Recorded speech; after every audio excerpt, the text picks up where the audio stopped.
किसी ने बड़ी कमाल की बात कही है, समस्या समस्या में नहीं है, बल्कि समस्या समस्या को समस्या समझने में है। Hello guys, welcome to back my YouTube channel. आज की इस वीडियो में और ख़ास तौर पर इस वीडियो की सीरीज़ में हम लोग इनऑर्गेनिक केमिस्ट्री के लास्ट चैप्टर यानी चौथा चैप्टर रासायनिक बल गतिकी के इम्पॉर्टेंट न्यूमेरिकल्स का टाइप वाइज स्टडी करेंगे। इसके पहले 1, 2, 3 यानी सॉलिड स्टेट, सॉल्यूशन और इलेक्ट्रोकेमिस्ट्री चैप्टर्स के अगर न्यूमेरिकल आप नहीं देखे हैं तो बोर्ड एग्ज़ाम की दृष्टि बहुत ज़्यादा इंपॉर्टेंट न्यूमेरिकल्स जो हैं बताए गए हैं उसको आप टाइप वाइज कवर कर लीजिए। तो टाइम को देखते हुए आइए स्टार्ट करते हैं। तो टाइप नंबर फर्स्ट जो है, देखिए टाइप नंबर फर्स्ट में वेग स्थिरांक पर आधारित क्वेश्चन बनता है। देखिए इस चैप्टर में सबसे ज़्यादा इंपॉर्टेंट क्वेश्चन वेग स्थिरांक पर बनता है। बेसिक पॉइंट आपके सामने लिखा होगा, शून्य कोटि अपक्रिया के लिए वेग स्थिरांक क्या होता है, k = x/t। ये फार्मूला है, इसको आपको याद करना होगा। जहाँ k वेग स्थिरांक है, x पूर्ण हुई मात्रा, t समय है। इसी प्रकार से प्रथम कोटि अपक्रिया के लिए वेग स्थिरांक का व्यंजक यानी formula k = 2.303/t log base में 10 a/a-x। तो शून्य कोटि की अपक्रिया के लिए वेग स्थिरांक का व्यंजक यानी फार्मूला और प्रथम कोटि अपक्रिया के लिए वेग स्थिरांक का व्यंजक ये आपके सामने लिखा हुआ है। जहाँ k क्या है, वेग स्थिरांक है, x क्या है, पूर्ण हुई मात्रा है, t क्या है, समय है, a क्या है, प्रारंभिक सांद्रता, या फिर इसी को हम लोग अभिकारक की प्रारंभिक सांद्रता भी कह सकते हैं, मात्रा कह सकते हैं। a-x क्या है, शेष मात्रा है। तो बहुत अच्छे तरीके से पहले किसको क्या कहा जाता है ये आपको पता होना चाहिए। अब देखिए इसके बाद अब शून्य कोटि अपक्रिया के लिए अर्धायुकाल क्या होता है, T1/2 = a/2k, जहाँ k वेग स्थिरांक जो आपको अभी पीछे बताया गया, a क्या है, अभिकारक की प्रारंभिक सांद्रता या मात्रा है, T½ क्या है, अर्धायुकाल है। इसी प्रकार से प्रथम कोटि अपक्रिया के लिए अर्धायुकाल का फार्मूला आपके सामने लिखा होगा, T1/2 = 0.693/k, k वेग स्थिरांक है, T1/2 अर्धायुकाल है। तो प्रथम कोटि अपक्रिया के लिए वेग स्थिरांक का व्यंजक, शून्य कोटि अपक्रिया के लिए वेग स्थिरांक का व्यंजक यानी फार्मूला, शून्य कोटि अपक्रिया के लिए अर्धायुकाल, प्रथम कोटि अपक्रिया के लिए अर्धायुकाल, ये चारों फार्मूले बहुत ज़्यादा इंपॉर्टेंट है। यकीन मानिए इन्हीं पर बेस्ड एग्जाम में क्वेश्चन पूछा जाता है। सबसे पहला नंबर क्वेश्चन आपके सामने देखिए लिखा हुआ है, इसमें प्रूफ करना है, दर्शाइए कि प्रथम कोटि अपक्रिया के लिए लिखा हुआ, दर्शाइए कि प्रथम कोटि की अपक्रिया के 99.9% अपक्रिया पूर्ण होने में लगा समय अर्धायुकाल का 10 गुना होता है। इसमें प्रूफ करना है। तो पहले प्रथम कोटि अपक्रिया के लिए वेग स्थिरांक का व्यंजक हम लोग लिखेंगे। प्रथम कोटि अपक्रिया के लिए वेग स्थिरांक का व्यंजक जानते हैं, k = 2.303/t log बेस में 10 a/a-x। इसमें हम लोग मानेंगे कि माना, इसमें देखो हमेशा आप याद रखना, जो प्रारंभिक सांद्रता है यानी अभिकारक की प्रारंभिक सांद्रता हमेशा आपको क्या करना है, 100 मानना है यानी 100% मानना है। जो 99.9% है ना, ये x की वैल्यू है। तो a मान लिया हमने 100 है, x की वैल्यू 99.9% यानी पूर्ण हुई मात्रा वो है। फिर a-x निकाला जाएगा, 0.1 होगा। सभी मानों को फार्मूले में रखने पर, जो वेग स्थिरांक फार्मूला है उसमें रखने पर, इसमें सबसे पहले हम लोग देखिए सॉल्व करने पर k = 2.303/t। अब t = जब निकाल दिया हमने तो t = क्या हो गया, k = 2.303/t ये निकला। अब देखिए आपको फार्मूला पता होगा, इसको पहले सॉल्व कर लें अगर, तो t बराबर निकाला गया 6.909/k, फर्स्ट समीकरण इसको मान लिया गया। अब प्रथम कोटि अपक्रिया के लिए अर्धायुकाल हमको पता है, फार्मूला T1/2 = होता है 0.693/k, सेकेंड समीकरण। अब कुछ किया नहीं गया, बस समीकरण 1 में समीकरण 2 का भाग कर दिया गया है और सॉल्व करने पर ये देखिए प्रूव हो गया है। जो समय है ना अभिक्रिया के 99.9% पूर्ण होने में लगा समय t है, वो अर्धायु काल का देखो 10 गुना है। आपके सामने ये रेड कलर में जो लिखा हुआ है यही प्रूव हो गया है। तो इसको बहुत अच्छे तरीके से समझ करके लगा लीजिएगा। इसी टाइप से क्वेश्चन आते हैं एग्जाम में। नेक्स्ट क्वेश्चन बहुत ज़्यादा इंपॉर्टेंट, इसको देखिए आप। एक प्रथम कोटि की अपक्रिया 10 मिनट में 20% पूर्ण होती है, तब इसे 80% पूर्ण होने में कितना समय लगेगा? मतलब 10 मिनट में 20% पूर्ण होती है तो 80% पूर्ण होने में कितना समय लगेगा, मतलब टी फाइंड करने के लिए बोला है। इसको केस फर्स्ट और केस सेकंड मतलब 2 टाइप से सॉल्व करेंगे हम लोग। तो सबसे पहले given that T is equal to 10 minute, यानी 10 मिनट में ये 20% पूर्ण होती है। पूर्ण हुई मात्रा को x से प्रदर्शित करते हैं, तो x is equal to 20%। T is equal to question mark लगा दिया गया, x 80%, मतलब जो 80% अपक्रिया जब पूर्ण हो तो टी कितना निकलेगा वही हमें निकालना है। देखिए, माना अभिकारक की प्रारंभिक सांद्रता एज इक्वल टू 100 यानी 100। प्रथम कोटि की अपक्रिया के लिए केस फर्स्ट में t बराबर 10 पर x इज इक्वल टू 20% पर हम लोग देखेंगे, वेग स्थिरांक निकालेंगे प्रथम कोटि अपक्रिया के लिए। और वेग स्थिरांक निकालने पर देखो, इसको सभी मानों को फार्मूला में रखा गया है। केस फर्स्ट निकाला गया तो सभी मानों को रखने पर ये देखिए आपके सामने, देखो जो मान यूज़ करेंगे ना, ये सॉल्व करने पर तो इतना आ गया, लेकिन जो मान यूज़ करेंगे अपने हेल्प के लिए हम लोग इसको यूज़ करेंगे। अब केस सेकंड देखिए, केस सेकंड में देखिए टी इज इक्वल टू हमें फाइंड करना है, एक्स इज इक्वल टू 80% है, ए इज इक्वल टू 100 हमने माना है। तो इसमें क्या किया गया देखो, वही फार्मूला के इज इक्वल टू 2.303 अपान में टी लॉग बेस में 10 ए अपान माइनस ए अपान ए माइनस एक्स में रखा गया। टी बराबर हमें निकालना है, तो टी बराबर हमें निकालना है तो के की वैल्यू हम लोग निकाल चुके हैं। ये देखिए के की वैल्यू हमने केवल इसी को रखा है, के की वैल्यू इसको, ये जो लिखा है इसी को रखा हमने के की वैल्यू, यानी 2.303 और उसके बाद अपान में 10 है और 0.09 इसको रख दिया गया के स्थान पर। तो के स्थान पर जब रखा गया और सॉल्व किया गया तो देखो सॉल्व करने पर आपके सामने इस तरह से कुछ आया इसका आंसर, 76.6 मिनट इसका आंसर आ गया। बहुत ज़्यादा इंपॉर्टेंट है, ट्राई करिएगा, सेल्फ थोड़ा सा सॉल्व करने का प्रयास करिएगा। हमने इस मान को नहीं रखा है, याद रखिएगा। ये जो हम के निकाल दिए थे ना 20 फिर 7 to 7 × 10⁻⁻6 प्रति मिनट, इसको नहीं रखा हमने क्योंकि ये वैल्यू रखने से थोड़ा सा कॉम्प्लिकेटेड हो जाए। हमने इसको रख दिया है, इसको मतलब बहुत ज़्यादा हल ना करके इधर उसी को हमने रख दिया, इसी को। अब देखिए नेक्स्ट क्वेश्चन, सेम टाइप, इसको आप सेल्फ सॉल्व करिए। एक प्रथम कोटि की अपक्रिया 10 मिनट में 20% पूर्ण होती है, तो अपक्रिया के 75% पूर्ण होने में लगने वाला समय बिल्कुल उसी तरह सॉल्व होगा जैसे पीछे अभी आपको बताया गया है। अगर आप चाहते हो कि एग्जाम में आप क्वेश्चंस को टच कर पाओ तो इसको प्रैक्टिस करिएगा ज़रूर। आप सब इसको अच्छे से लगाइएगा, सेल्फ सेम इसी प्रकार लगाना है जैसे आपको अभी बता दिया गया ऊपर। टाइप नंबर सेकंड देखिए, टाइप नंबर सेकंड देखिए लिखा होगा अर्धायुकाल पर आधारित प्रश्न और मिश्रित प्रश्न। इस टाइप से भी एग्जाम में पूछा जाता है क्वेश्चन। तो देखिए लिखा, एक प्रथम कोटि की अभिक्रिया का अर्धायुकाल 60 मिनट है, कितने समय में अभिक्रिया 90% पूर्ण। बहुत जोरदार क्वेश्चन है, बहुत इंपॉर्टेंट क्वेश्चन है, ऐसे पूछा जाता है। एक प्रथम कोटि की अभिक्रिया का अर्धायुकाल 60 मिनट है, कितने समय में अभिक्रिया 90% पूर्ण हो जाएगी। देखो क्वेश्चन को मत रटिए आप सब, इसीलिए टाइप वाइज करवाया जा रहा है।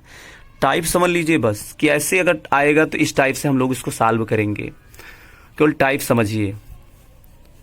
तो देखिए जो परसेंट में दिया हुआ करे आपके क्वेश्चन में, कोई भी क्वेश्चन हो जिसमें परसेंट में दिया हो 80%, 90%, 20% जो भी है, हमेशा मानो वो एक्स की वैल्यू है।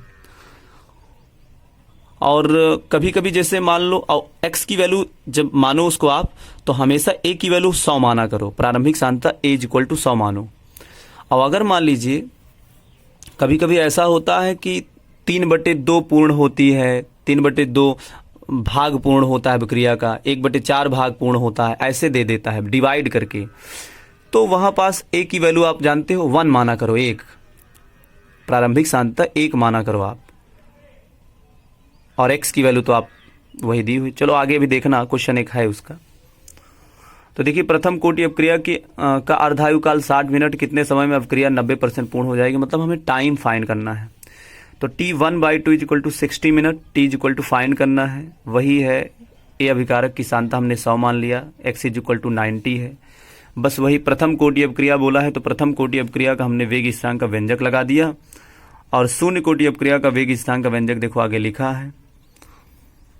हमें के बराबर हम लोग उसके स्थान पर रख दिए, समीकरण 2 से के का मान समीकरण 1 में पुट करने पर। तो देखिए आपके सामने इस टाइप से कुछ फॉर्मूला बना। अब इसी में सभी मानों को रख दिया गया है। देखिए सभी मानों को जब रखा गया तो सभी मानों को रखते हुए इसको जब सॉल्व किया गया तो सॉल्व करने पर देखो इसकी वैल्यू T = हम निकालेंगे तो इसकी वैल्यू कुछ थोड़ा सा कैलकुलेशन बेस्ड तो है ही है। तो इसको जब सॉल्व किया गया तो 199.2 मिनट इसका आंसर आ गया। देखो कैलकुलेशन तो आपको सेल्फ कहीं ना कहीं थोड़ा सा सॉल्व करना पड़ेगा, और कैलकुलेशन अगर आपकी बहुत अच्छी है तो कहीं ना कहीं आप कम समय में ही कॉम्प्लिकेटेड क्वेश्चंस को भी आप सॉल्व कर पाओगे। और कैलकुलेशन किसी की पहले से सही थोड़ी हो जाती है, जो थोड़ा सा प्रैक्टिस करते हैं उन्हीं की सही हो जाती है। प्रैक्टिस करते करते कैलकुलेशन आपकी सही हो जाती है। नेक्स्ट क्वेश्चन देखिए, किसी अभिक्रिया में अभिकारक के सांद्रण में 20 मिनट में 20% तथा 40 मिनट में 40% की कमी होती है, यानी पूर्ण हो जाता है। तो अभिक्रिया की कोटि का गणना करना है, मतलब बताना है कि अभिक्रिया की कोटि प्रथम कोटि अपक्रिया है कि शून्य कोटि अपक्रिया है। ये बहुत ज़्यादा इंपॉर्टेंट क्वेश्चन है। ऐसे क्वेश्चन को सॉल्व करने के लिए हमको अपने से मान लेना होता है कि माना कि प्रथम कोटि अपक्रिया है, माना कि द्वितीय कोटि अपक्रिया है, या माना कि शून्य कोटि अपक्रिया है। और जो कोटि अपक्रिया आप मान लो और उसको मानने के बाद आप उसके वेग स्थिरांक का व्यंजक यानी फार्मूला लगाओ। केस फर्स्ट और केस सेकेंड में अगर दोनों में के का मान अगर वही आ रहा है, समान आ रहा है, सेम आंसर आ रहा है के का मान, तो इसका मतलब समझ जाओ कि जो आपने माना है जो कोटि अपक्रिया वही उसकी अपक्रिया की कोटि है। तो देखिए इसको सॉल्व करने के लिए हमने माना कि अपक्रिया की कोटि शून्य है, अर्थात अपक्रिया शून्य कोटि की अपक्रिया हमने मान लिया। तो हम जानते हैं कि शून्य कोटि अपक्रिया के लिए वेग स्थिरांक क्या होता है, k = x/t। अब देखो केस फर्स्ट है, केस फर्स्ट में क्या बोला है कि 20 मिनट में 20%, तो देखो t = 20 में x = 20% यानी 20%। तो वही k की वैल्यू हमने निकाला, तो k की वैल्यू हमने निकाला तो देखो 1 आया, 1 mole litre inverse second inverse, बहुत ज़्यादा इंपॉर्टेंट है। Mole litre inverse second inverse ये यूनिट है, वेग स्थिरांक की यूनिट है।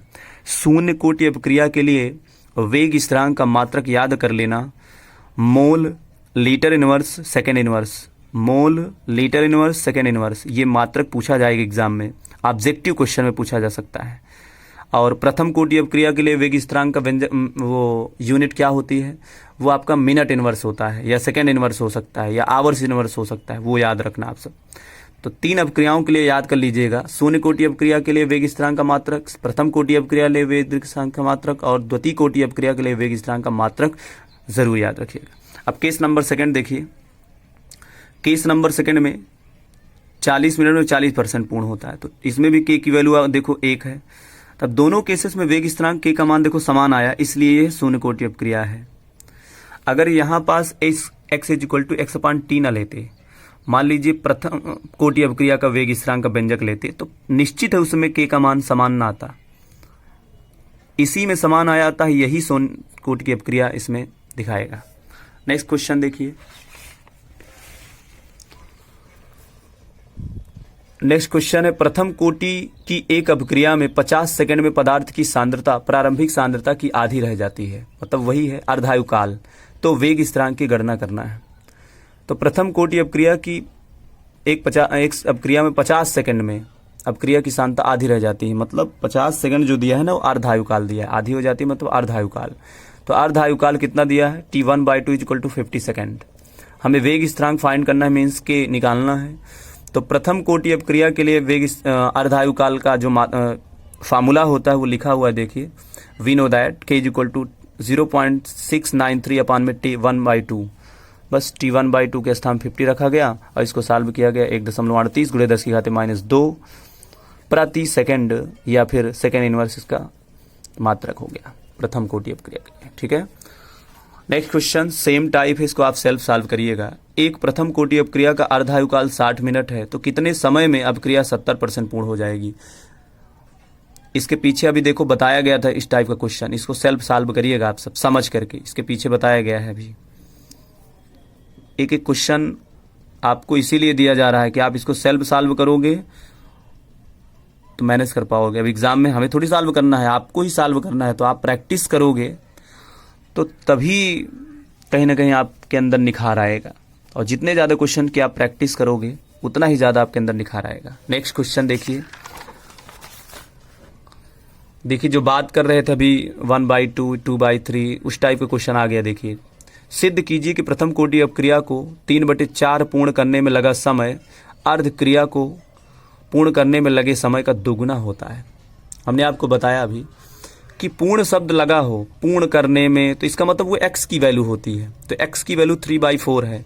अब देखो बटे में जब x की वैल्यू रहे ना, तो हमेशा a को, यानी जो प्रारंभिक सांद्रता स्मॉल a है ना, a बराबर आप 1 माना करो।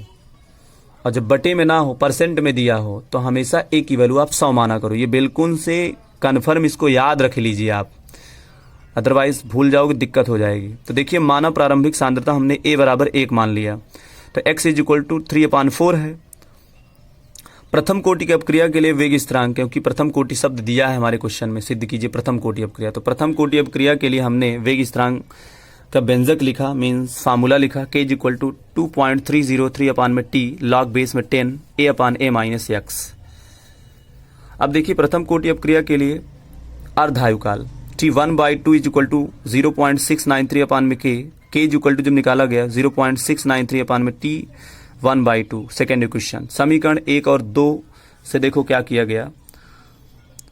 समीकरण 1 और 2 से सेम वैल्यूज को रख दिया गया, और वैल्यू को जब रखा गया तो इसको देखो सॉल्व किया गया इधर। अब ये सॉल्व कैसे किया गया थोड़ा सा आपको समझना पड़ेगा। इसको वीडियो को पॉज करके समझ करके आप इसको सेल्फ थोड़ा सा मेंटेन करिए। वीडियो को पॉज करके रोक करके इसको समझने का प्रयास करिएगा आप सब। और देखिए, प्रूव हो गया है, t लगना मतलब t बराबर 2 × t1/2 आ गया। मतलब जो अभिक्रिया है ना, उसके 3/4 पूर्ण करने में लगा समय t, वो अर्धायुकाल का देखो 2 गुना है। प्रूव हो गया, ये बहुत इंपॉर्टेंट क्वेश्चन है। नेक्स्ट देखिए, दर्शाइए कि प्रथम कोटि अपक्रिया में 99.9% अपक्रिया पूर्ण होने में लगा समय अर्धायुकाल का 10 गुना होता है। ये टाइप क्वेश्चन शायद बता भी दिया गया पीछे, लेकिन फिर भी इसको सॉल्व कर लीजिएगा आप स्वयं। नेक्स्ट क्वेश्चन देखिए, टाइप नंबर थर्ड वेग नियम पर आधारित कुछ ट्रिकी क्वेश्चन बन जाते हैं। देखिए, बेसिक पॉइंट याद रखिए। वेग नियम के अनुसार क्या होता है, माना कोई अपक्रिया है, उसमें x से y बन रहा है, मतलब x अभिकारक से y उत्पाद बन रहा है। तो वेग नियम से क्या होगा, वेग नियम यानी r बराबर k active mass of x की पावर क्या होगा, n, स्मॉल n। जहां n क्या है अपक्रिया की कोटि है, k क्या है वेग स्थिरांक वो आपको पता है, r क्या है दर नियम है या दर स्थिरांक है, मतलब दर वेग बराबर आए हैं, r वेग बराबर है, और k क्या है दर स्थिरांक है या वेग स्थिरांक है, r क्या है वेग या अपक्रिया की दर है। तो इसको याद रख लीजिएगा, इस टाइप से आप निकालोगे। क्वेश्चन एक दिया है, देखो इंपॉर्टेंट क्वेश्चन है। अणु A का B में रूपांतरण द्वितीय कोटि अपक्रिया के बल गतिकी के अनुरूप होता है। यदि A की सांद्रता 3 गुनी कर दी जाए तो B के निर्माण होने के वेग पर क्या प्रभाव पड़ेगा। तो A और B का कनेक्शन है इसमें। तो देखो, A से माना A से B बनता है, माना ये अपक्रिया है, तो वेग नियम से R बराबर क्या होगा, K सांद्रता कौन है, अभिकारक की सांद्रता A, अभिकारक A है तो है, तो A और इसके पावर में हमने n लिख दिया, स्मॉल n। अब इसमें साफ साफ बोला है द्वितीय कोटि अपक्रिया, तो n बराबर हमने अब 2 रखा है। द्वितीय कोटि की अपक्रिया है इसलिए n बराबर अब क्या रख देंगे, उसमें 2 रखेंगे। तो r is equal to k active mass of a की पावर स्क्वायर, मतलब 2 रख दिया हमने क्योंकि द्वितीय कोटि अपक्रिया बोला था। अगर प्रथम बोल देता तो 1 रखते हैं हम। इसको समीकरण पहला मान लीजिए आप। अब प्रश्नानुसार देखो क्या कहा गया है। प्रश्नानुसार जब a की सांद्रता को 3 गुना कर दिया जाता है तो उसको हम r डैश बराबर मान लेंगे। तो 3 गुना कर दिया जाता है तो r dash is equal to k, और उसके बाद एक्टिव मास ऑफ 3x का स्क्वायर कर दिया गया। 3x का स्क्वायर क्या, 3a का स्क्वायर है, सॉरी वहां a लिखा हुआ है, समझ लीजिएगा। यहाँ जहां x लिखा है ना वो a है, समझ लीजिएगा आप सब, a है। समीकरण 2 को समीकरण 1 से भाग कर दीजिए। इसको समझ लीजिएगा थोड़ा गलत हो गया है, x जहां जहां लिखा है वहां a है, और सॉल्व करने पर देखो अंत में इसका जो आंसर आ गया r डैश बराबर 9 गुणे r आ गया इसका। अतः दर यानी वेग 9 गुना बढ़ जाएगा। जहां x है वहां आपको a रखना है, हम आपको बता चुके हैं, थोड़ा समझ लीजिएगा। 3 गुणा नहीं आया लिखा है, 3x लिखा हुआ है, तो 3x नहीं होना चाहिए, 3a होना चाहिए, ठीक है। अब देखिए नेक्स्ट क्वेश्चन, x वाला ये क्वेश्चन, इसको आप सेल्फ सॉल्व करिएगा। अणु x का y में रूपांतरण द्वितीय कोटि की रासायनिक बलगतिकी के अनुरूप होता है। यदि x की सांद्रता 2 गुनी कर दी जाए तो y के निर्माण में के वेग पर क्या प्रभाव पड़ेगा। इसमें x और y है, उसमें a और b था, समझ लीजिएगा उसको। इसको सॉल्व करिएगा अपने स्वयं आप इसको। नेक्स्ट देखिए,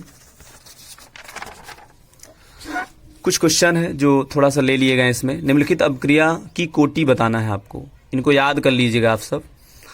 इस टाइप से रिएक्शन अगर दिखे आपको तो देखो द्वितीय कोटि अपक्रिया, और जिसमें जैसे C12H22O11 प्लस H2O अपक्रिया की कोटि पहचानने के लिए आता है। मतलब आपको रिएक्शन दे देगा और उसमें बोलेगा अपक्रिया की कोटि पहचानी है, तो इसको आप याद कर लीजिए। इसमें आप अपक्रिया की कोटि पहली होगी, मतलब प्रथम कोटि अपक्रिया। इसमें देखिए N2O5 में प्रथम कोटि अपक्रिया। इसमें देखिए जब किसी की उपस्थिति, मतलब किसी में उपस्थिति जो है HNu की हो जाए तो हमेशा याद रखिए कि वो शून्य कोटि अपक्रिया होगी।